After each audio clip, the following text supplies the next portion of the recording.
দোকান দিয়েছো নাকি? আরে মন্ত্রী মশাই যে, আসুন আসুন আসুন। বাবা, তুমি তো দেখছি ব্যবসা করে বসেছো।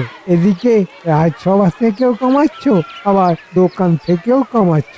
তোমার তো দেখছি ঘটে অনেক বুদ্ধি। মহারাজের থেকে অনুমতি নিয়েছো? আমি দোকান দিয়েছি আমার অর্থ দিয়ে, এতে মহারাজের অনুমতি নেবার কি আছে? আর রাজসভার কাজে ফাঁকি দিয়ে দোকান করছি এমন তো নয়। ওই দিক সামলে তারপর দোকান করছি, এতে তো মহারাজের সমস্যা হবার কথা নয়, তাই অনুমতি নেবারও প্রশ্ন আসছে না। আচ্ছা, আপনি যে প্রতিদিন মহারাজের নাম ভাঙিয়ে সবজি মাছ এগুলো বিনে পয়সা নিয়ে যান, এগুলো মহারাজ জানেন নাকি মহারাজের থেকে অনুমতি নিয়ে আপনি এসব করছেন? ঠিক আছে গোপাল, তুমি আমাকে এভাবে অপমান করলে তো দেখো আমি কি করি। এর ফল তোমাকে ভুগতেই হবে, আমি তোমাকে বলে দিয়ে গেলাম। ঠিক আছে, আমি দেখে নিচ্ছি। কিন্তু মন্ত্রী মশাই, আমি তো আপনাকে বলেছিলাম এই বিষয়ে। ওই বলেছিলাম না, আসলে এত চারিদিকে চাপ। কিন্তু তাহলে সরস্বতী পুজোটা কোথায় হবে? টেকো, দাঁড়া বেটা টেকো, তোর ব্যবস্থা আমি করছি। মহারাজ, আমি বলি কি, গোপালের বাড়ি তো অনেক বড়, সামনে অনেক জায়গা, গোপালের বাড়িতেই এবছরের সরস্বতী পুজোটা হোক না। গোপালের নাতি নাতনিরাও আছে, সব জোগাড় যন্ত্র হাতে হাতে করেও দিতে পারবে। আরে, এই মন্ত্রী তো দেখছি আমার উপর পুরো বিষয়টা চাপাতে চাইছে। বাহ বাহ বাহ বাহ, এ তো বেশ ভালো কথা বলেছো তো মন্ত্রী। গোপাল, বলুন মহারাজ। কি তোমার কোনো অসুবিধে নেই তো? ইয়ে মানে মহারাজ, আপনি কি যে বলেন, পুজো করতে কেউ কি আপত্তি জানায়? গোপাল নিশ্চয় পারবে। কি গোপাল, পারবে না? যা খেতে ফেলেছি না, কেকোটা এবার বুঝবে মজা।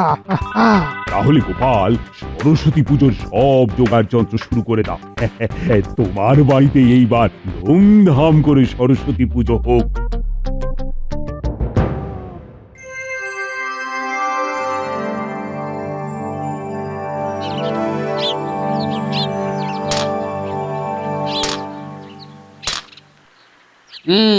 তাহলে সব মিলিয়ে খরচ গিয়ে দাঁড়ালো 30 মোহর।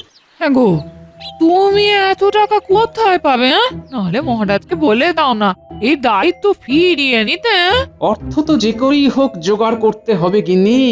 আর মহারাজ যখন নিজে আমার উপর একটা দায়িত্ব দিয়েছেন, তখন তো আমি কাজটা অসম্পূর্ণ করে ফেলে দিতে পারি না। হুম, সেটাও তো ঠিক গো, কিন্তু কি করবে? ভাবছি গিন্নি, ভাবছি কি করা যায়। পণ্ডিত মশাই তো এখনো এলো না দাদু। ও বাবা, দেখেছো, সত্যি তো দশকর্মা জিনিসের কথা তো ভুলেই গেছিলাম। সেখানেও তো টাকা লাগবে গো, যা দশকর্মার জিনিসের দাম। দশকর্মা, দশকর্মা পেয়ে গেছি গিন্নি, পেয়ে গেছি। কি পেয়েছো? গিন্নি, আমি আমি দশকর্মা জিনিসের দোকান দেব। বলি দশকর্মা জিনিসের দোকান দেবে? হ্যাঁ, সামনে সরস্বতী পুজো, সবারই দশকর্মা জিনিসের প্রয়োজন। আমি ওই নদীর ওপার থেকে পাইকারি দরে দশকর্মা জিনিস কিনে আনবো, আর এখানে একটা দোকান দিয়ে সেগুলো বিক্রি করব।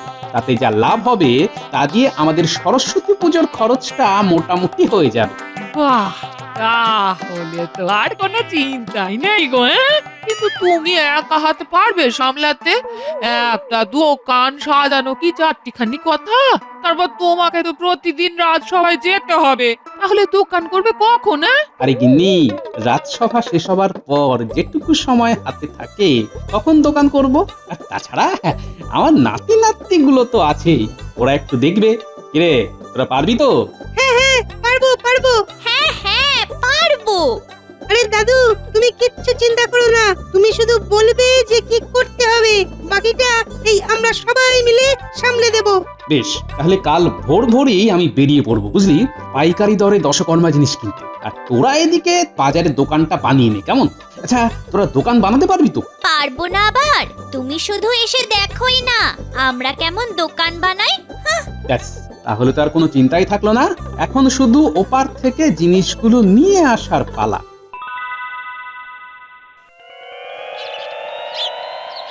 গিন্নি, আমি চললাম, বুঝলে, ফিরতে ফিরতে বিকেল হয়ে যাবে।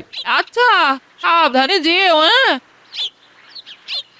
দুর্গা দুর্গা দুর্গা দুর্গা। শহরে তো চলে এলাম, কিন্তু পাইকারি দরে দশকর্মার জিনিসগুলো যে কোথায় পাবো কিছুই তো বুঝতে পারছি না। কাকে জিজ্ঞেস করা যায়? হ্যাঁ হ্যাঁ, ওই তো ওই একজন আসছে, ওনাকেই বরং জিজ্ঞাসা করি। হ্যাঁ, দাদা, ও দাদা, হ্যাঁ বলুন দাদা।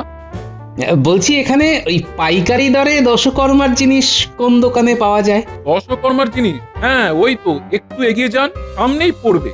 অনেক ধন্যবাদ।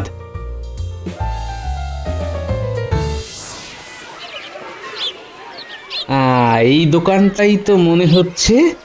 আচ্ছা দাদা, এখানেই কি পাইকারি দরে দশকর্মার জিনিস পাওয়া যায়? হ্যাঁ পাওয়া যায়, কি লাগবে বলুন। মানে আসলে আমি একটা ছোট্ট দশকর্মার দোকান দেব, কি কি জিনিস লাগবে? ও নতুন দোকান খুলবেন? জিনিস বলতে ওই তিল, জব, ধূপ সবই লাগবে। ঠিক আছে ঠিক আছে, অল্প অল্প করে সব গুছিয়ে দিন যাতে একটা দোকান সাজানো যায়। হ্যাঁ হ্যাঁ ঠিক আছে, এই নিন একটা দশকর্মা দোকান সাজানোর জন্য সব আছে। আচ্ছা ধন্যবাদ। নিন, এবার দাম মিটিয়ে জিনিসগুলো নিয়ে যান। কত হলো দাদা? 50 মোহর। এই রে, 50 মোহর! আমার কাছে তো এত অর্থ নেই। মাটির ভারে 30 মোহরের মতো জমেছিল, সেটাই নিয়ে এসেছি। কি করি এখন? ওই দিন হ্যাঁ, মানে ওই আসলে আমার কাছে না 30 মোহর আছে, বাকিটা যদি পরে দিই। আসলে বুঝতেই তো পারছেন। তো পুরো দাম না দিলে তো জিনিস দিতে পারবো না। একটু দেখুন দাদা, আমি আমি আমি কথা দিচ্ছি, আমি 1 মাসের মধ্যে আপনার সব ধার মিটিয়ে দেবো। হ্যাঁ, না না, ওইভাবে আমি আপনাকে জিনিস দিতে পারবো না। আমি তো আপনাকে চিনিই না। পরে যদি আপনি আর ফিরে না আসেন, না না, হ্যালো করি মা করতে। হ্যাঁ দাদা দেবো। উফ, কি যে করি। আরে এটা কি? আরে এই আংটিটাই তো মহারাজ আমাকে পুরস্কার হিসেবে দিয়েছিলেন। এই আংটিটাই এই লোকটার কাছে বন্ধক রাখি। হ্যাঁ, পরে দোকান থেকে উপার্জন করে সুবিধে মতো নিয়ে যাব। হ্যাঁ, ও দাদা। আরে দাদা, আপনাকে তো বললাম আরে জিনিস দেবো না। আচ্ছা দাদা, আমি যদি এই আংটিটা আপনার কাছে রাখি, মানে বন্ধক হিসাবে রাখি, তাহলে দেবেন তো? পরে আমি সুবিধে মতো আপনাকে বাকি অর্থ দিয়ে এই আংটিটা নিয়ে যাব। দেখি দেখি কোন আংটি দেখ। বাহ, এ তো অনেক দামি আংটি, অনেক দাম হবে। দেখেই দি, লোকটা বাকি মোহর না দিতে পারলে আংটিটা আমার হয়ে যাবে। ঠিক আছে ঠিক আছে, যান জিনিসগুলো নিয়ে যান। অনেক ধন্যবাদ। আরে আরে ওই দিকটা ভালো করে ধর ধর। হ্যাঁ হ্যাঁ, আমি ধরেছি, তুই পেরেকটা লাগা। ব্যাস, দোকান বানানো হয়ে গেল। এবার শুধু দাদুকে জিনিসগুলো নিয়ে আসতে দে, তারপর আমরা সবাই মিলে দোকানটা একেবারে রমরমিয়ে চালাবো।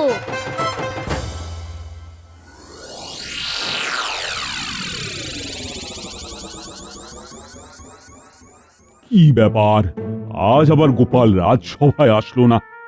শরীর টরীর খারাপ হলো না তো আবার? না না মহারাজ, গোপালের সহজে শরীর খারাপ হবে না। আসলে সরস্বতী পুজোর চাপ দিয়েছেন তো, তাই হয়তো চাপটা সামলাতে সময় লাগবে। ও যা কৃপণ! ঠিক বলেছ মন্ত্রী, এইবার কিপ্টে গোপাল বেশ ভালো জব্দ হয়েছে। আসুন আসুন আসুন, পুজোর যাবতীয় দশকর্মা জিনিস নিয়ে যান। আসুন আসুন আসুন। কি গো গোপাল দাদা, নতুন দোকান দিলে নাকি? হ্যাঁ রে। যাক যাক যাক, ভালোই হয়েছে। আমাদের গ্রামে একটা দশকর্মা দোকান ছিল, সেখানে তো অর্ধেক জিনিস পেতামই না, আর যাও পেতাম তা হয়তো পোকায় কাটা নয়তো পুরনো। ওদের সুবিধের জন্যই তো এই দোকান। বল কি দেবো? আচ্ছা আচ্ছা আচ্ছা, আমাকে ওই 200 গ্রাম মতো ধূপ দাও তো। এ পুরি, 200 গ্রাম ধূপ দে। হ্যাঁ দাদু, দি।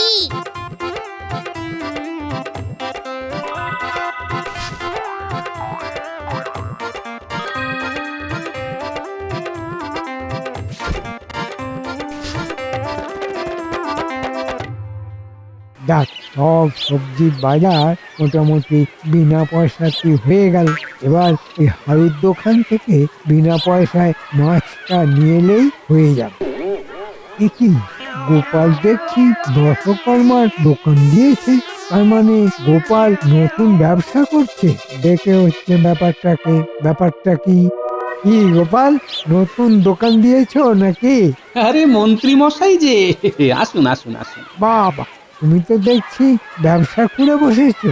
এদিকে রাজসভা থেকেও কামাচ্ছ, আবার দোকান থেকেও কামাচ্ছ। তোমার তো দেখছি ঘটে অনেক বুদ্ধি।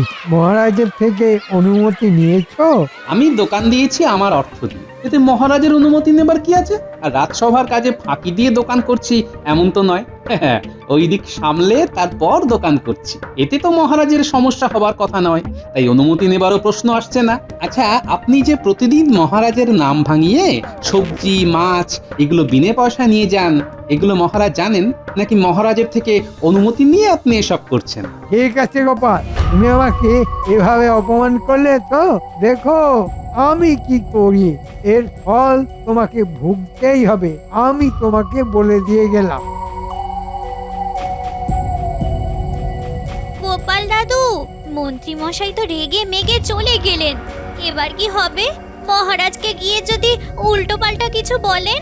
আরে বলুক না, কি বলবে, আমিও দেখতে চাই মন্ত্রীর দৌড় কত। কি গোপাল, কাল রাজসভায় ডুব মারলে কেন? মহারাজ, গোপাল আর কি বলবে? ও তো নতুন ব্যবসা শুরু করেছে, বাজারে নতুন দোকান দিয়েছে, দশকর্মার দোকান।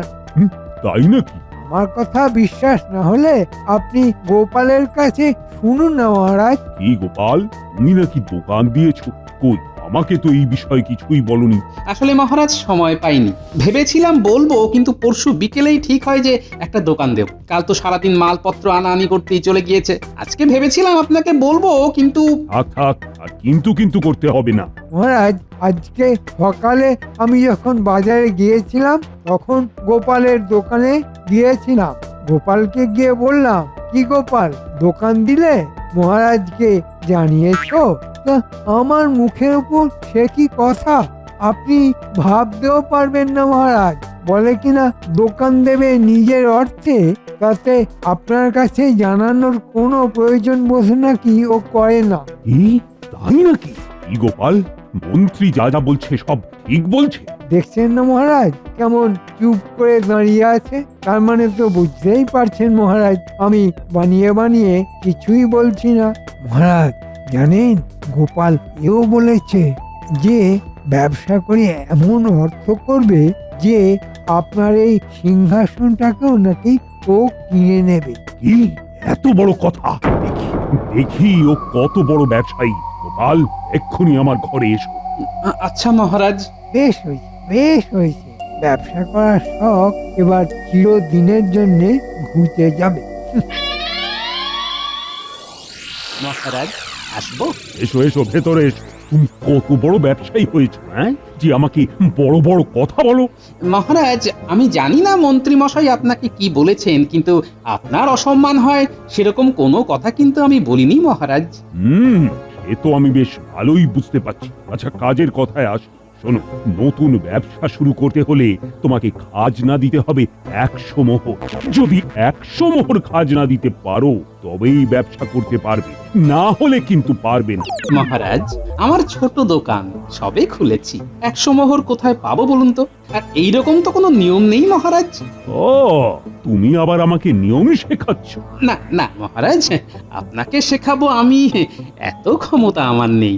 আসলে মহারাজ, আমার হাতে তো এখন তেমন অর্থ নেই।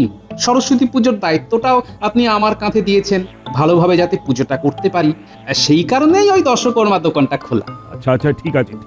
তুমি আমাকে অনেক বিপদে সাহায্য করেছো, এই জন্য তোমাকে আমি খাজনা মুক্ত না হয় করলাম, কিন্তু দোকান করার জন্য তোমাকে আমার কাছে একটি পরীক্ষা দিতে হবে। তুমি যদি সেই পরীক্ষায় পাশ করো তবেই তুমি ব্যবসা করতে পারবে, নচেত কিন্তু তোমার দোকান বন্ধ করতে হবে। ঠিক আছে মহারাজ, যেমন আপনার ইচ্ছা।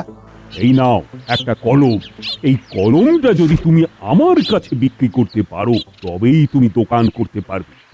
দেখি তুমি কত বড় ব্যবসায়ী হয়েছ। ঠিক আছে মহারাজ, চেষ্টা করছি। মহারাজ, আমি এক কলম বিক্রেতা। আমার কাছে রয়েছে এই কলমটি। দয়া করে কলমটি কিনুন। তাতে আমার আপনার দুজনেরই লাভ। না না না, তোমার লাভ দেখে তো আমার লাভ নেই। আমার কি লাভ হবে এই কলমটি কিনলে সেটি বল। এই কলমটি দিয়ে আপনি সুন্দর সুন্দর কবিতা লিখতে পারবেন, আপনি কাউকে পত্র লিখতে পারবেন, বা অন্য কোনো প্রয়োজনেও এই কলমটি আপনি ব্যবহার করতে পারবেন। না, আমার দরকার নেই, আমি এই কলমটি নেব না। মহারাজ ঠিক করেই রেখেছেন যে আমার কাছ থেকে কিছুতেই কলমটি কিনবেন না। কিন্তু মহারাজ, আপনাকে যে এই কলমটি কিনতেই হবে। না, কোথাও অন্য কোনো কলম নেই, আর এই বুদ্ধিটাই আমাকে লাগাতে হবে। গোপাল, চুপ কেন? হেরে গেলে তবে? হ্যাঁ মহারাজ, আমি হেরে গেলাম। আমি হার স্বীকার করে নিচ্ছি মহারাজ। যাক, তাহলে স্বীকার করলে। মহারাজ, একটা ছোট্ট আর্জি আছে। আমি যে হেরে গিয়েছি সেটা একটা কাগজে আমাকে লিখে দিতে পারবেন মহারাজ? হ্যাঁ, কেন পারবো না।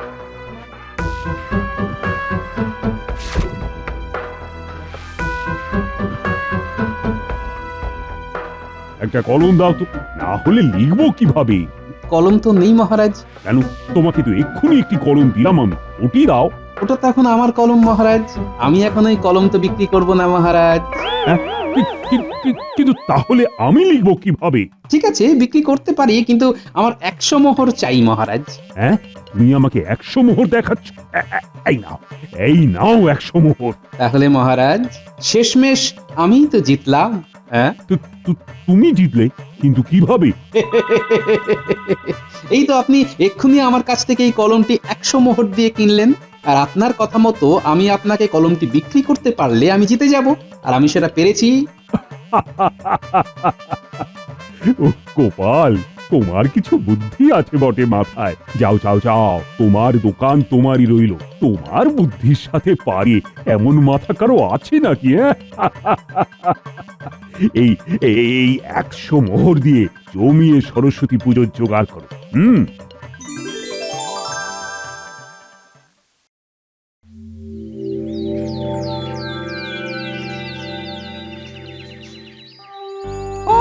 জয় জয় দেবী চরাচর সারে, কুচযুগ শোভিত মুক্তাহারে, বীণা রঞ্জিত পুস্তক হস্তে, ভগবতী ভারতী দেবী নমস্তুতে। ওং সরস্বতী মহাভাগে বিত্তে কমললোচনে, বিশ্বরূপে বিশালাক্ষী বিদ্যাং দেহি নমস্তুতে। সবাই এইবার দেবীর পায়ে পুষ্পাঞ্জলি দাও।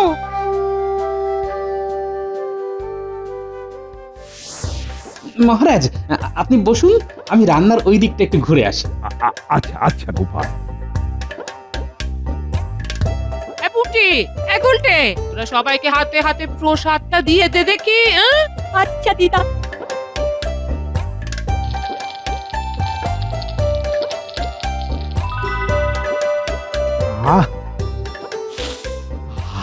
কি গন্ধ! এই গন্ধে খিদেটা যেন আরো 4 গুণ বেড়ে গেল। তাই একটু রান্নার ওই দিকটা ঘুরে আস।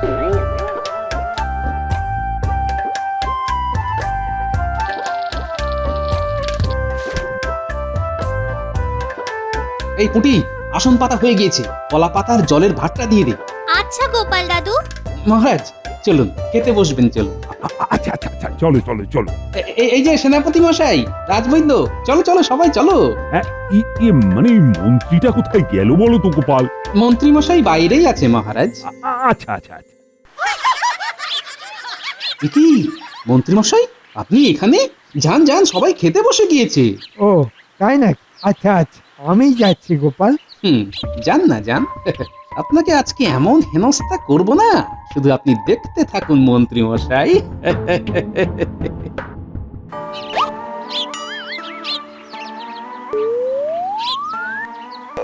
কি সবাই তো খেতে বসে গেল। আরে মন্ত্রী, কোথায় গিয়েছিলে? এসো এসো, বসো। দেখি তো সব মিলিয়ে কতজন খেতে বসলো। যতজন বসবে তার থেকে একটা কম করে খাবার নিয়ে যাব, মন্ত্রী মশাইকে জব্দ করব।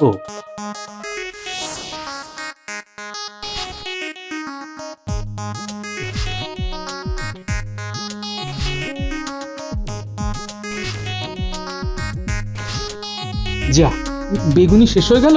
তাহলে কি গোপাল আমি বেগুনি পাবো না? আরে পাবেন না কেন, নিশ্চয়ই পাবেন মন্ত্রী মশাই। ভাজা হচ্ছে, লাবড়াটা নিয়ে আয়। খান মহারাজ, ভালো করে খান। আর রাজবৈদ্য লজ্জা পেও না, কিছু যা লাগবে চেয়ে নিও। যা, লাবড়াও শেষ। মন্ত্রী মশাই, আপনার ভাগ্যে মনে হয় শুধু খিচুড়ি আছে।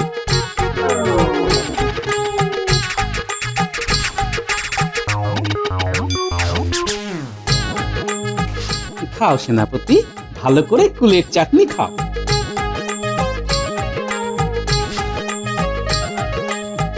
এটা কি হচ্ছে গোপাল? সবার পাতে চাটনি আর আমার পাতে শুধু বীজ। আর কি করব বলুন মন্ত্রী মশাই, আপনাকে যখনই দিতে আসছি তখনই সব শেষ হয়ে যাচ্ছে। আপনি আজকে ওই কুলের বীজটাই খান, আমি বরং অন্যদিন আপনাকে নিমন্ত্রণ করে কুলের চাটনি খাওয়াবো, কেমন? কি মহারাজ, সব ঠিক আছে তো? হ্যাঁ হ্যাঁ, বেশ জমিয়েই ভুরি ভোজটা হলো। ও বাবা! মহারাজ, আপনি যদি মন্ত্রী মশাইয়ের কূট বুদ্ধিগুলো না শুনতেন তাহলে আপনাকে আমার কাছে হাঁটতেও হতো না, আর আপনার 100 মোহরও খরচ হতো না। হ্যাঁ গোপাল, ঠিকই বলেছ। সব ওই মন্ত্রীর কূটবুদ্ধি। মহারাজ আমি চুপ! যা হয়েছে ভালোই হয়েছে। মা সরস্বতী যা চেয়েছেন তাই হয়েছে।